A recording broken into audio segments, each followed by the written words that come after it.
They say that as your life comes to an end, you see it flash before your eyes. I always thought that I would have more to remember.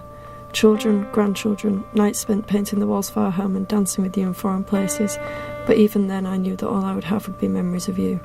My mother once told me that death was just a sum of all the things we'd ever done, that the fuller your life, the greater your end, that death is only tragic if it is the ending to a long stretch of wasted time.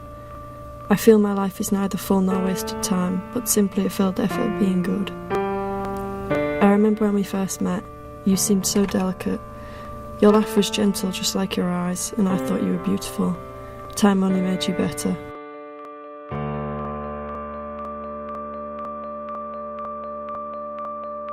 Fighting with you was like training a lioness. Sometimes you'd bite, sometimes you'd purr, and others you wouldn't care at all. Sometimes I worried that you loved to fight with me more than you loved to love me.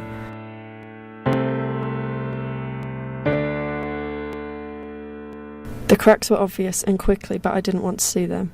You liked to be told what to do, and I liked to hate you for never doing as I said. We thrived from the hate, the anger, and the overwhelming idea that none of it really mattered. Sometimes I couldn't see where one feeling ended and the other began. I remember that you told me that I was the last thing you thought of before you went to sleep, and the first thing when you woke up.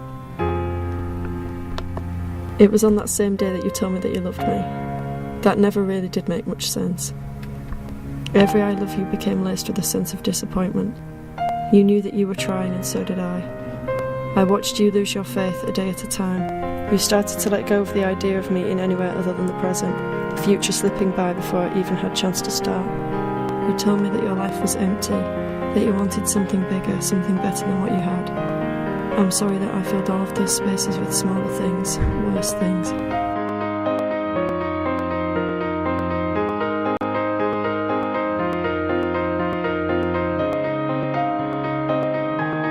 I remember you before we had any memories. You were the calm before the storm, and I knew it even then. If my mother is right about death, then maybe this applies simply to endings.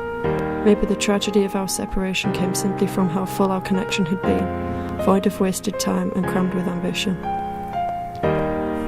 My mother said that loving you would be the death of me, that one day we'd come to blows and nothing would be left when the smoke cleared. She told me that you were a bird and that no cage would ever contain you. And so it goes that nothing that I ever did was quite as good as loving you, and that nothing that I ever did was quite as bad as losing you. I'm sorry for giving you a reason to lose faith in me. When you left, you said that I gave you no other choice. Now I understand that feeling.